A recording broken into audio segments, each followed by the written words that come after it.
Lögregla fær tilkynningar vasaþjófnað nánast á hverjum degi yfir sumartímann, ekki aðeins í Reykjavík og á Suðurlandi, heldur einnig fyrir norðan. Erlendir glæpahópar eru í flestum tilvikum að verki og meðlimir þeirra koma gagngert til að láta greipar sópa. Á árum áður gat fólk valsað nokkuð áhyggjulaust með bakpoka og veski vinsælustu ferðamannastaði landsins. Í sumar hefur lögreglan skráð að jafnaði eina tilkynningu vasaþjófnað á dag, þótt sumadaga séu þær miklu fleiri. Ferðamenn greina frá því að vera skyndilega án kortaveskis, peninga eða annarra verðmæta. Það er á stöðum eins og hérna við Goðafoss sem að vasaþjófunum finnst gott að athafna sig. Hérna koma á bestu dögunum rútu eftir rútu fullar af ferðamönnum og héðan hafa komið tilkynningar til lögreglunar vasaþjófnað. Tilkynningarnar eru iðulega flestar úr miðborg Reykjavíkur og eins kemur mikið frá fjölsóttustu náttúruperlum Suðurlands. Við Goðafoss og aðra ferðamannastaði á Norðurlandi var vasaþjófnaður nánast óþekktur. Fyrr í þessari viku sá lögreglan á Norðurlandi eystra hins vegar ástæðu til að vara ferðafólk við.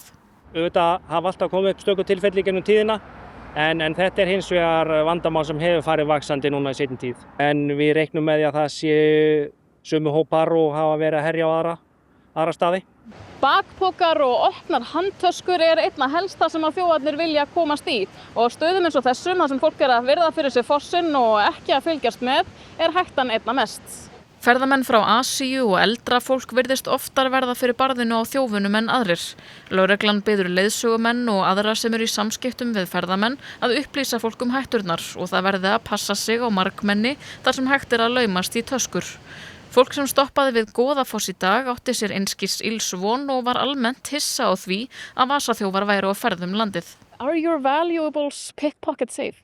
No, they are not. Before coming to Iceland, did you look up anything about theft or things like that? No, I did not. I know in Europe, yes, but not Iceland. Yes. You see, I have a crossbody. I just took off, but it's always close to me, yeah.